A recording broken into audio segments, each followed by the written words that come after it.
오늘 우리 마태복음 17장 말씀,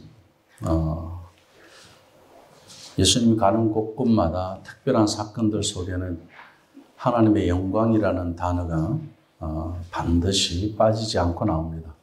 세례를 받으실 때도 하나님의 영광 받으시고, 예수님이 탄생하셨을 때도 하나님의 영광 받으시고, 그리고 예수님이 사역을 하시면서 지금 십자가에서 죽으심에 대한 것을 보여주고 있는 사건에서도 동일하게 고난을 말씀하시는데 여전히 하나님은 영광 받으시는 걸로 그렇게 오늘 말씀에서 보여주고 있습니다.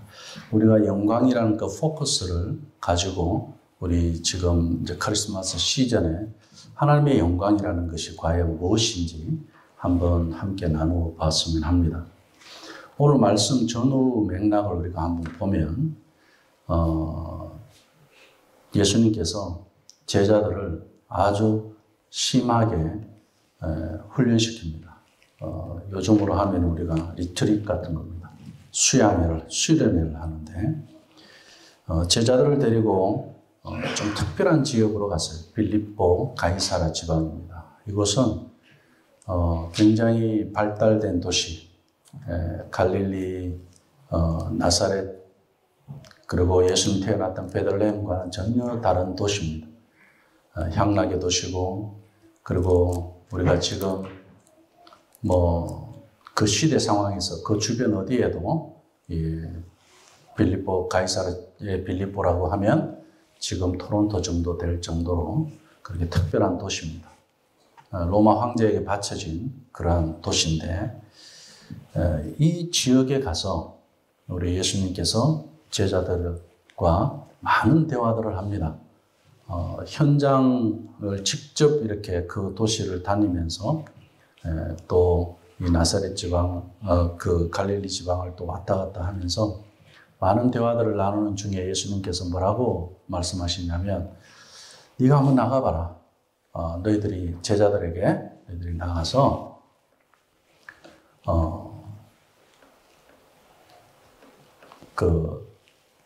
나를 두고 뭐라고 이야기하는지 한번 듣고 와서 나한테 이야기해봐라. 이제 제자들이 나가서 예수님에 대해서 뭐라고 이야기하는지 소문이 굉장히 지금 멀리 지금 퍼졌어요. 예수님에 관한 소문이. 그러니까 지금 어느 한 예수님 활동하는 그 지역에만 있는 게 아니라 가이사라의 빌립보 지역 너머까지 큰 대도시에까지 예수님에 대한 이야기가 이제 알려지기 시작한 거죠. 제자들이 돌아와서 이야기합니다. 엘리야라고 이야기합니다. 세례 요한이라고 이야기합니다. 다 조금씩은 맞지만 틀린 이야기죠. 그리고 또 예레미야와 같은 선지자라고도 합니다. 이렇게 이야기를 했어요. 그 선생이라고도 하고요. 그런데 예수님이 이제 다시 한번 질문합니다. 그러면 너는 내가 누구라고 생각하느냐? 개인에게 질문을 한 거예요. 제자 개인에게 한 사람은. 신앙 고백을 묻는 겁니다. 너는 네가 믿는 나의 제자인 너는 나를 누구라고 생각하느냐? 뭐라고 대답하시겠습니까? 나 김치남에게 있어서 예수님은 누굽니까? 오늘 예배하는 우리 각각의 사람들에게 있어서 예수님은 누굽니까? 믿음의 대상입니까? 나에게 영생을 주시는 분이고 구원을 주시는 분이고 나의 죄가 다 십자가에 못 박힌 것을 믿을 수 있도록 죄가 없으시면서도 십자가에서 죽으신 그 예수님과 나의 죄의 문제가 어떤 관계가 있는지 아십니까? 지금 그거 이야기하는 거예요. 단순히 내가 좋은 말을 했다, 이런 가르침을 줬다, 선생님이다, 아니면 저쪽에 어떻게 랍비가 가르치는 그 랍비보다, 저쪽 동네에서 가르치는 랍비보다 우리 예수님이 훨씬 더 나에게서 뛰어난 선생님이다, 그렇게 예수님을 믿는지, 선생님으로 믿고 있는지, 정말 하나님으로 믿고 있는지, 그것을 질문하고 있는 거예요. 그러는 중에 예수님께서 아주 특별한 대답을 듣게 됩니다. 누구를 통해서? 베드로를 통해서. 상상을 하지 못한 대답이었습니다. 뭡니까? 주는 그리스도시요 살아계신 하나님의 아들입니다. 베드로의 신앙 고백. 예수님 뭐라고 이야기합니까? 그래 베드로야. 칭찬을 하셔요. 그러면서 어떻게 해요? 네가 땅에서 매면 하늘에서도 매일 것이고 네가 땅에서 풀면 하늘에서도 풀릴 거다. 그러면서 내가 네한테 천국 열쇠를 줄 거다. 이렇게. 이 말씀이 결국 교회의 시작이 되는 말씀이잖아요. 자, 교회는 어떠한 신앙 고백에서 출발된 거예요? 주인이 누굽니까? 그리스도. 목사도 아니고. 그죠? 왕이 누굽니까? 예수 그리스도예요. 주는 그리스도시요. 기름 부으심을 뭐로 하나님의 아들인 것을 인정받은 그 그리스도시요. 하나님의 아들이니다. 우리가 예수님을 믿은 지 몇 년 됐습니까? 뱃속에서부터 믿은 사람도 있고 최근에 믿은 사람도 있고 그죠? 그런데 뱃속에서 믿었다고 해서 내가 교회를 오래 다녔다고 해서 예수를 많이 알고 잘 믿을까요? 오늘 우리 말씀에서 교훈을 얻었으면 합니다. 오늘 본문 말씀에 보면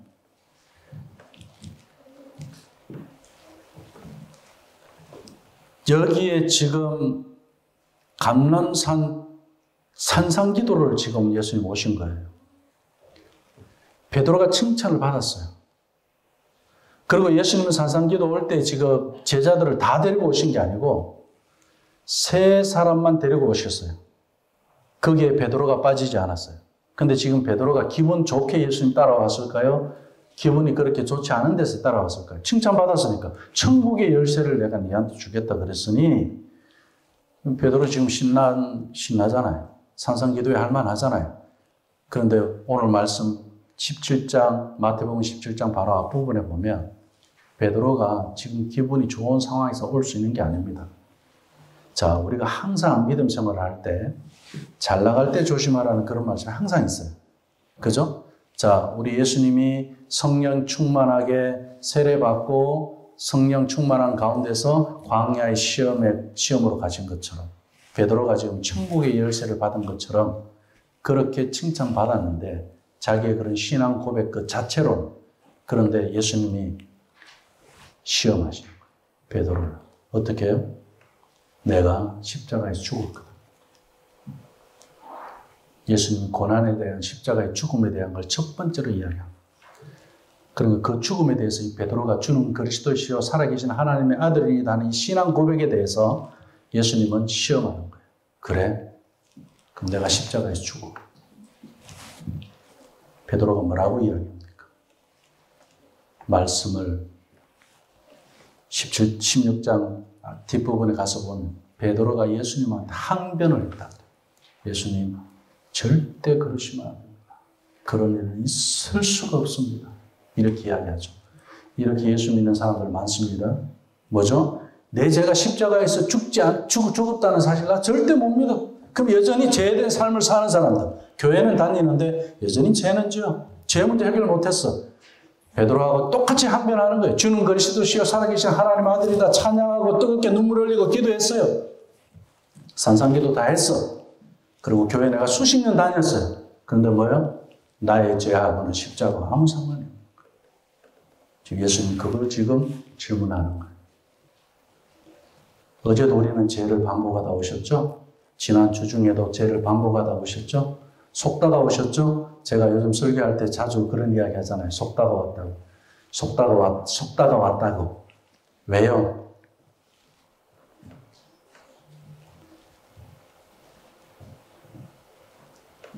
속은 것을 정당화하지 마세요. 죄를 정당화하지 마세요. 합리화하지 마세요. 속은 건 속은 거예요. 회개해야지. 내 죄가 십자가에서 어떻게 해결되는지 몰랐던 사실에 대해서 주님, 나의 죄가 십자가에서 죽었습니다. 나의 분노가 십자가에 죽었습니다. 나의 욕심이 십자가에서 죽었습니다. 나의 자랑이, 나의 경험이 다 내가 십자가에서 죽었습니다. 그리고 거기서 다시 예수님의 부활과 동일하게 새 생명을 내가 얻었습니다. 그래서 이제는 부활 신앙으로 예수님의 삶을 살아내게 되었습니다. 죄를 이기는 삶이요, 예수님과 같이 하나님의 영광을 드러낼 수 있는 삶을 살게 되었습니다. 이런 데서 내 언어가 나가고 내 입술에서 칭찬과 격려와 거기에서 예수님의 자랑이 나가는데 여전히 뭐예요? 우리는 부정적이고 사람 탓하고 내가 잘못이 아니고 네가 잘못이고 내가 잘못했다고 하면 기분 나빠하고 여전히 재성이 우리에게 남아있는 거예요. 정말 이게 남아있습니까? 지금 예수님 그거 묻는 거예요. 내가 십자가에 죽어. 베드로 절대 안 된대. 뭐예요? 내 죄 이거 해결하면 안 됩니다. 그 이야기예요. 아니 이렇게 예수 믿으면 다니면 교회 다니면서 내 죄 해결하면 안 됩니다. 몸부림하면서 다니는 사람들이 있어요. 정말 안 바뀌어. 예수님 지금 그거 이야기하는 거예요. 이게 심각한 거예요. 내가 그냥 교회 다니면서 안 변해도 돼. 안 바뀌어도 돼. 믿으면 돼. 그러면 천국 가면 돼. 도대체 뭘 믿는다는 거야? 내 죄가 죽은 것을 왜 못 믿어요? 그런데 왜 나는 죄를 반복하죠? 십자가에 못 박혀서 죽었으면 죽은 거는 송장이에요.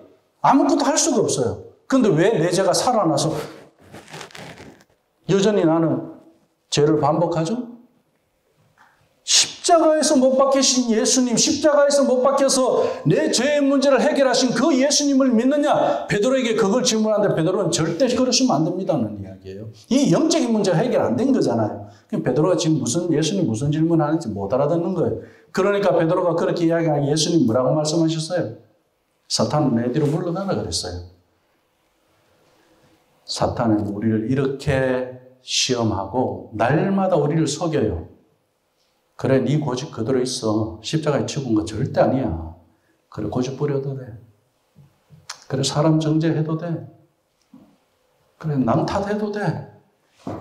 인정하지 마. 괜찮아. 그래도 네 자존심이 있지. 자존심 가지고 살아. 그거 십자가에서 못 박힌 거 아니야. 네 자가 거기서 어떻게 죽어? 나는 죽어도 절대 그래 못해.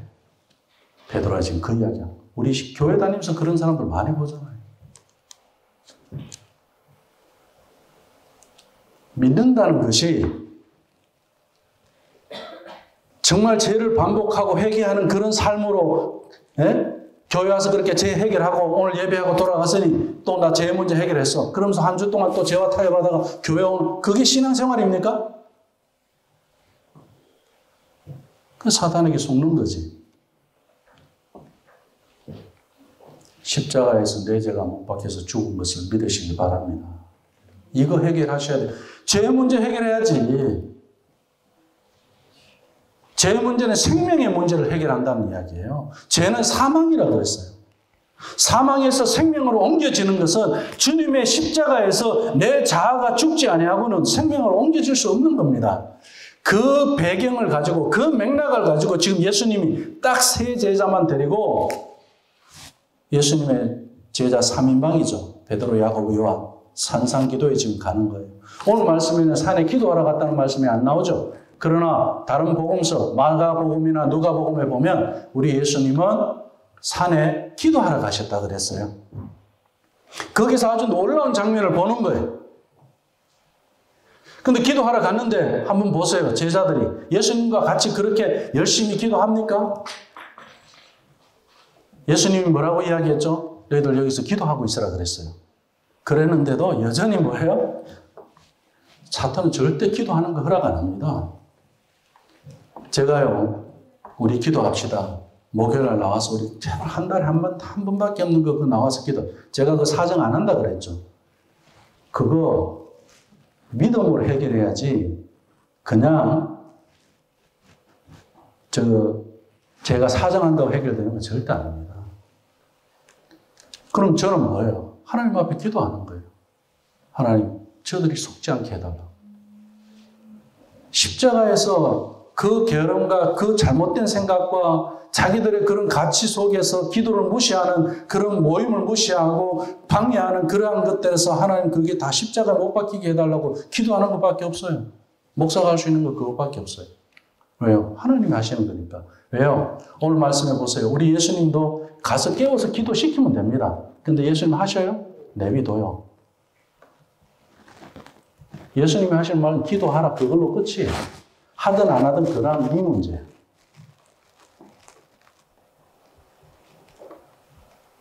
우리 개인의 문제를 어떻게 해결합니까? 신앙생활 하면서요. 우리 이민생활 바쁘다, 한국생활 바쁘다, 다 바쁘다 그래요. 그러면서 기도할 시간이 없을 정도로 바쁘고 예배할 시간이 없을 정도로 하나님 말씀 매일 우리가 묵상하는 그 말씀 묵상할 시간이 없을 정도로 바쁘게 산다고 그렇게 이야기해요. 정말 바쁩니까? 왜 바쁘다는 생각이 들죠? 그 바쁜 게 어디서 온 거죠? 죄에서 온 거예요. 죄에서. 그 바쁘게 살아가면 결국 그 바쁘게 달려가다가 어디로 가요? 그 길은 지옥으로 가는 길이에요. 그래서 예수님께서 십자가에서 그 바쁜 삶을 멈추고 하나님의 영원한 안식으로 들어갈 수 있도록 우리에게 영생을 주셨다. 그 말씀이에요. 아담과 하와가 죄를 지었을 때 벌이 뭐죠? 바쁘게 살아가는 게 벌이었어요. 바쁘게 사는 게 벌받은 삶이에요. 어떻게 했죠? 네 이마에 땀이 나야 된다 그랬어요. 죄 짓기 전에는 그런 일 없었습니다. 더 열심히 살아야 된다는 거예요. 다시 이야기하면 더 바쁘게 살아야 된다는 이야기입니다. 농경사회라고 안 바빴습니까? 저는요, 어릴 때 아버지가 새벽에 나가서 밤에 늦게 들어오셨어요. 농경사회인데. 지금 주 4일 근무, 3일 근무, 앞으로는 AI 시대에 하루 3시간만 일하고 산대요. 그럼 우리가 여유가 많을 것 같죠? 한국에 주 5일 근무제 하니까 여유가 생겼나요? 더 바빠졌지. 주 6일이나 5일이나 차이가 뭡니까? 주 3일, 4일이 차이가 뭡니까? 인간은 죄에서 오는 삶을 살면 바쁜 삶이 있을 수밖에 없어요. 거기에 속으면 안 된다는 이야기예요. 그게 내 십자가에 못 박혀서 죽는 걸. 그래서 우리는 믿음으로 멈출 줄 알아야 돼요. 그게 주일이에요. 그것이 안식이에요. 우리 하나님도 그래서 멈추신 거예요. 7일째. 쉬셨다. 그 말씀이 맞나요? 사실은? 우리 하나님 왜 쉬셔요? 쉬시는 분이 아니에요. 하나님 쉬지 않으셔도 돼요. 그리고 하나님 쉬시면 큰일 나죠. 이 지구 또, 이 우주가 또 돌아가는데. 하나님은 다 이걸 운행하시는 분이신데. 근데 왜 안식하셨다고 그렇게 말씀하셨냐는 거예요. 하나님도 안식하셨는데. 왜요? 죄 지은 인간에게 주는 계명이에요. 왜? 너희들이 안식이 없으면 너희들이 하나님을 알지 못하고 하나님을 의지하지 않으니까. 바쁜 거 의지하고 살거든요. 멈출 줄 알아요. 바쁘더라도 멈추기 위해서 바빠야 돼.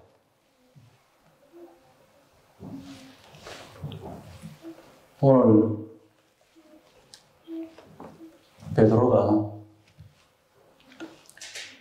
야고보와 요한이 참 서로 잠자는 데는 똑같아요. 그 중에 한 사람이라도 깨어서 기도한 사람이 없었어.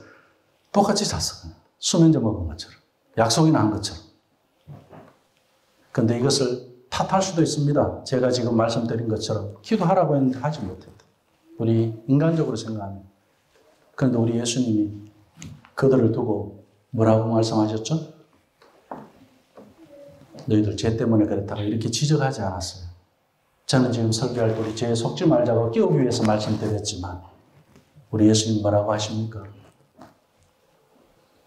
됐다.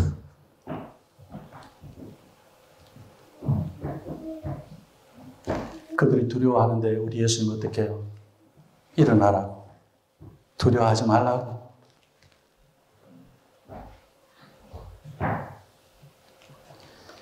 이건 무엇을 우리에게 말씀하고 있는 겁니까? 잠을 자든 무엇을 하든 누구와 함께 있는 게 중요해요? 예수님과 함께 있는 것이 중요한 거예요. 산기도 가서 잠을 잤어. 근데 거기서 잠을 잤더라도 어떻게 해요? 누구와 같이 있는 게 중요한 거예요? 예수님과 함께 있는 것이 중요한 거예요. 그것이 하나님께 영광 돌리는 거예요. 우리가 세상에 아무리 바쁘게 살아간다 하더라도 우리는 누구와 함께 바빠야 되는 거예요. 예수님과 함께 있는 데서 바빠야 되는 거예요. 그러면 우리가 속지 않는 거예요. 오늘 우리 예수님은 그거 보여주는 거예요. 그러니까 우리 예수님이 그냥 일단은 뭐예요? 아직까지는 제자들이 예수님 마음에 들게 좀 이렇게 바뀌어지면 얼마나 좋겠어요. 목회도 하다 보면 그렇거든요. 교회도 이 정도 다녔으면 지금쯤은 한 이 정도는 좀 되면 좋겠는데 믿음 생활을 해도 뭐 어제나 오늘이나 내일이나 차이 없고 그냥 맨날 똑같은 것 같아. 그런데 어떻게 해요? 예수님은 그걸 탓하지 않는 거예요. 저는 그게 참 귀한 걸 배웠어요. 목회에서 이런 걸 배워야 된다. 기다려주는 거예요. 근데 뭐예요? 그러나 가르쳐줘요. 예수님은 지금 당장은 제자들이 기도하지 않지만 예수님이 떠나고 난 다음에 기도하는 제자가 되어버렸어요. 놀랍지 않습니까? 우리 예수님 이왕이면 계실 때 제자들 기도하는 모습 보고 제자들이 예수님 계실 때는 제자들이 배반하고 떠나고 그죠? 십자가에 못 박혀 죽는데도 외로이 죽으셨어요. 거기에 제자들이 다 도망가 버렸어요. 숨어버렸어요. 우리 예수님은 믿었어요. 이들이 앞으로 어떻게 믿음 생활을 할 것인가에 대해서. 이것이 예수님과 함께하는 거예요. 오늘 우리는 예수님께서 우리를 두고 우리에 대해서, 우리의 미래에 대해서 얼마나 확신을 가지고 우리를 불러주셨는지, 제자로 삼으셨는지, 하나님의 자녀로 삼으셨는지에 대한 것을 깨달아야 됩니다. 지금은 내가 이 3인방들처럼 여전히 십자가에 대해서 잘 몰라요. 그리고 예수님이 십자가에 죽으실 때 내가 항변할 정도로 내가 저항을 했어. 사탄에 속는 그런 삶을 했어요. 그래서 예수님께서 사탄 너희들은 물러가라는 그런 소리도 내가 들어봤어요. 그러면서 신앙생활할 때 나는 믿음이 없는 것 같이 보였어. 그리고 기도하라고 하는데 나는 잠만 잤었어. 그런데 시간이 지나고 나서 보니 이들의 믿음 생활이 어땠습니까?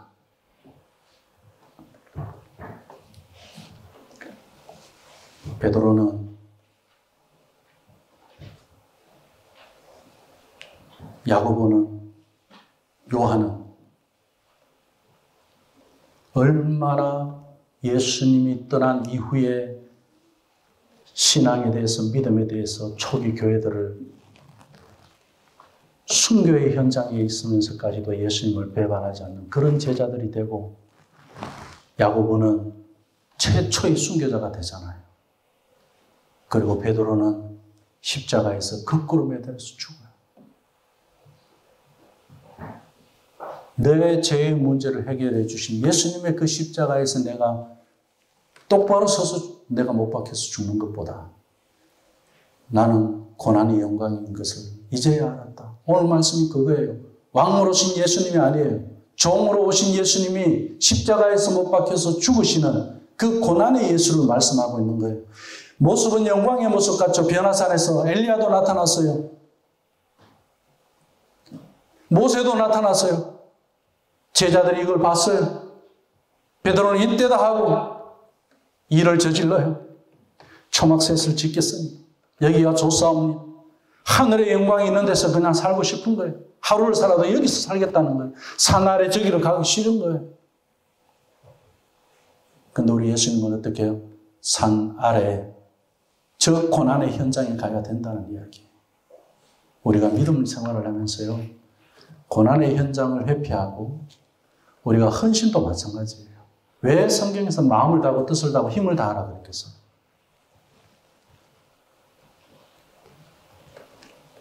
그 고난의 현장을 마다하지 않으면요. 내 마음을 다하고 뜻을 다하고 힘을 다해서 그것을 감당할 수가 없기 때문에 그래요.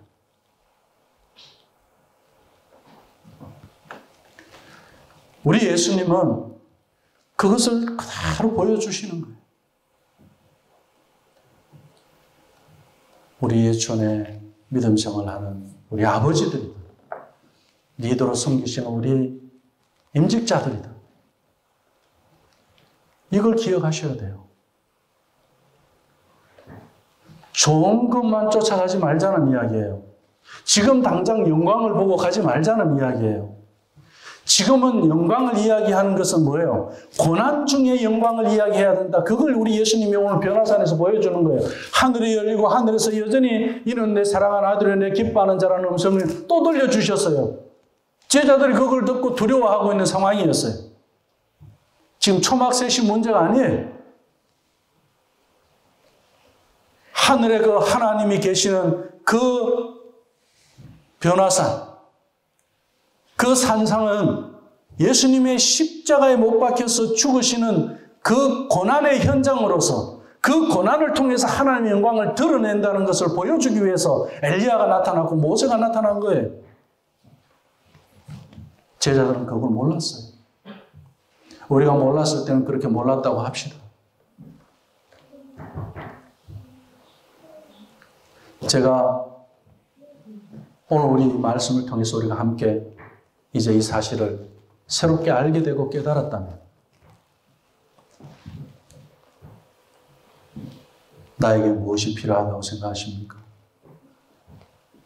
대단하게 큰 거를 생각하지 마세요. 우리 예수님은 제자로서 살아가는 간다는 것을 처음에는 어떻게 해주셨어요? 이적으로 제자들이 오게 했습니다. 물고기 사건 있죠? 갈릴리 바다에. 베드로 보고 오라고 했어요. 깊은 데로 가서 던지라고 했을 때 밤새도록 고생해도 못 잡았는데 그 우리 예수님이 나를 따르라고 했을 때 베드로가 그 기적과 함께 이거 보통 분이 아니다. 내 인생 한번 걸만하다. 그러고 갔어요. 갔는데 보니까 예수님이 뭐 왕은 아니고 왕 되려고 안 하시고 가룟 유다도 막 독립투사들도 막 모이기 시작합니다. 예수님하고 같이 한번 뭔가 국가를 위해서 뭔가 한번 해보려고. 근데 우리 예수님은 그런데 전혀 관심이 없네요. 그래도 우리 예수님이 여전히 어떻게 하셨어요? 그들을 두고 계속 가르쳐요. 계속 보여주셔요. 이게 첫 번째 단계.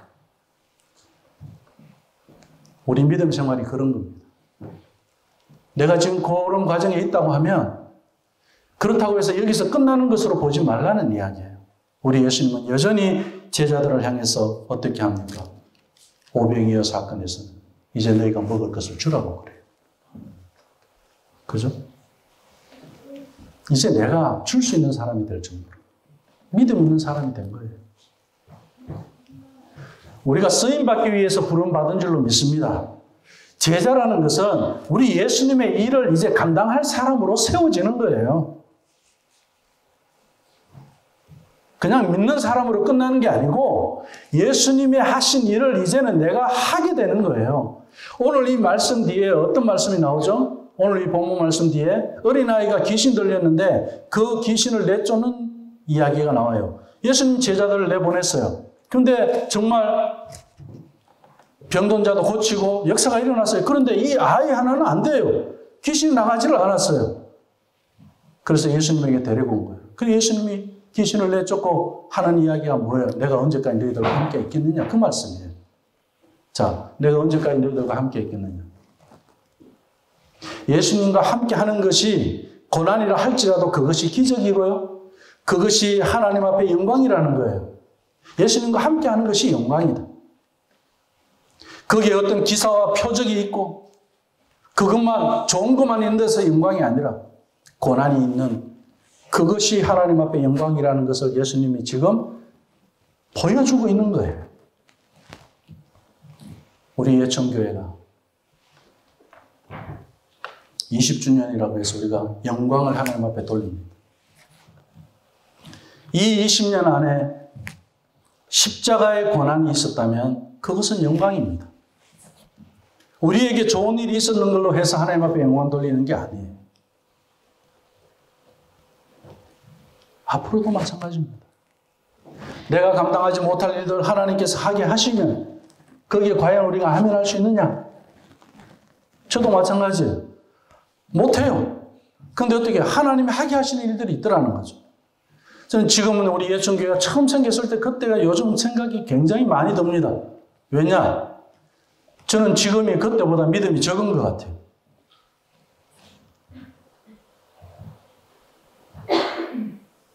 경제적으로 보면 그래요.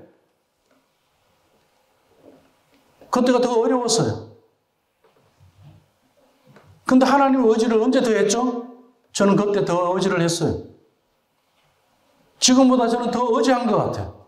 그래서 제 스스로 저를 돌아보면서 내가 이거는 아닌데 어떤 때 하나님과 더 영광이었느냐.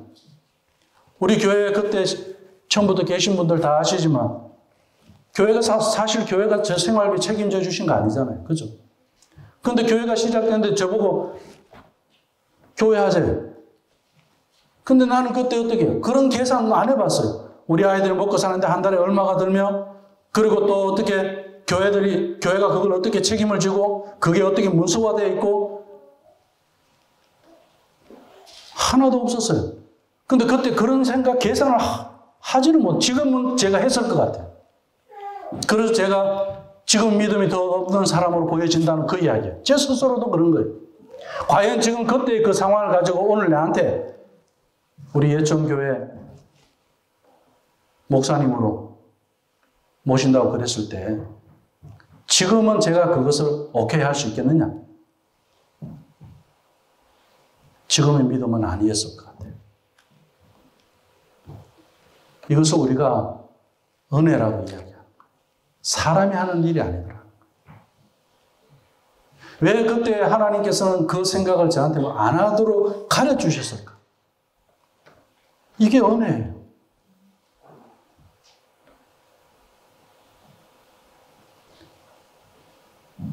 우리가 앞으로 믿음 생활할 때도 마찬가지.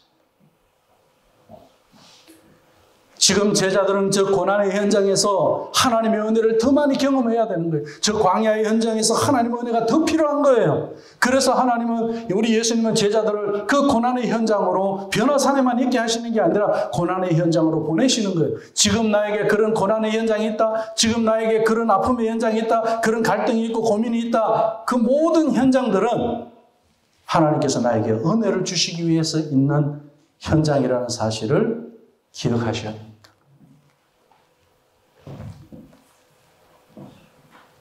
그때 예수님이 물은 거예요.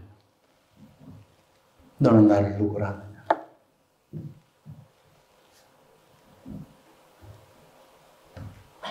십자가에서 죽으셨지만 그것으로 끝나지 않았지 않습니까? 3일 만에 부활하시고 부활의 몸을 입고 모든 사람이 부활할 것을 가르쳤습니다. 이제 누가 해야 됩니까? 그것을 제자들이 직접 받고 경험했고 가는 거예요.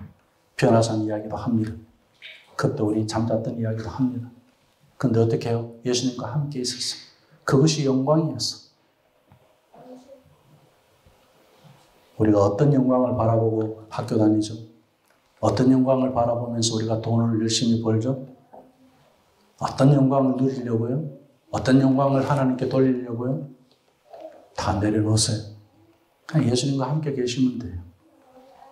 그럼 그분이 가르쳐주실 거 가르쳐주실 것이고 그분이 해결해 주실 거 해결해 주실 것이고 그분이 인도할 일은 그분이 다 예비해 놓으셨어요. 제자들이 어떻게 죽는 것까지도 이들이 앞으로 어떻게 살아갈 것인가에 대해서도 예수님은 다 알고 계셨어요. 우리 삶의 고난의 현장이 있을 때 제자들처럼 엉뚱한 데 초점을 맞추고 예수님과 다른 동상이몽을 할지라도 나는 예수님과 함께합니다. 이게 예수님의 3인방이 되는 길이에요. 다른 거 없어요. 예수님이 함께 있기 때문에 그 고난의 때를 이겨낸 거예요. 말씀을 맺습니다. 그들은 변화산에 놀라운 하나님의 영광을 보는 축복을 그때 당시에는 몰랐지만 주님이 없고 이제 제자들 그들만 남아있었을 때 이 3인방들은 예수님의 사역을 감당해냅니다. 예수님이 지금 내 안에 계신 것을 이들은 믿기 시작한 거예요. 그래서 예수님과 함께 십자가에 못 박혀 죽는 것도 두렵지 않았고, 그리고 거기서 죽는다 할지라도 이들은 부활을 믿었어요. 이 제자들처럼 우리도 비록 지금은 표적을 봐야 믿고 기적을 봐야 믿고 그러면서 그때 당시에 변화산에 그런 일들이 있었어도 그게 변화산인지 하나님의 그 고난의 현장에서의 그런 영광인지 나 자세하게 몰랐어요. 그리고 너는 나를 누구라 하느냐 할 때 말로는 내가 베드로처럼 그렇게 말을 잘했지만 막상 십자가 앞에서는 나는 베드로처럼 여전히 배반한 자였어요. 그렇지만 우리 주님은 배반한 자로 끝나게 하지 않았어요. 실패한 자로 끝나게 하지 않았어요. 동상이몽하는 자로, 그리고 예수님의 십자가에 초점을 못 맞춘 그런 사람으로 영원히 살아가게 하지 않았어요. 제자로 사용하셨어요. 예수님의 삶을 대신하는 제자로 세우셨어요. 마찬가지로 오늘 우리에게도 예수님은 우리를 제자로 살아가기를 원하십니다. 부족해도, 또 넘어져도, 실패해도, 고난이 있다 할지라도 하나님이 계시지 않는 것이 아니라 내가 지금 그곳에서 예수님과 함께 해야 할 곳이기 때문에 예수님은 지금 하늘의 영광을 먼저 보여주신 거예요. 괜찮아. 이거 생각하면서 이겨내. 제자 3인방은 또 다른 제자들에게 이야기합니다. 그래, 나도 그 영광만 받으면 되는 줄 아는데 우리 예수님은 이걸 알게 해주셔서 그래, 저 영광을 바라보면서 오늘 우리 고난의 현장에 담대히 나아가자. 죽음의 현장에 담대히 나아가자. 복음의 산골짜기로 우리가 담대히 걸어가자. 그렇게 제자들은 살아냈습니다. 우리의 종교 식구들도 앞으로 20년 그렇게 살아내시기를 주님의 이름으로 축원합니다.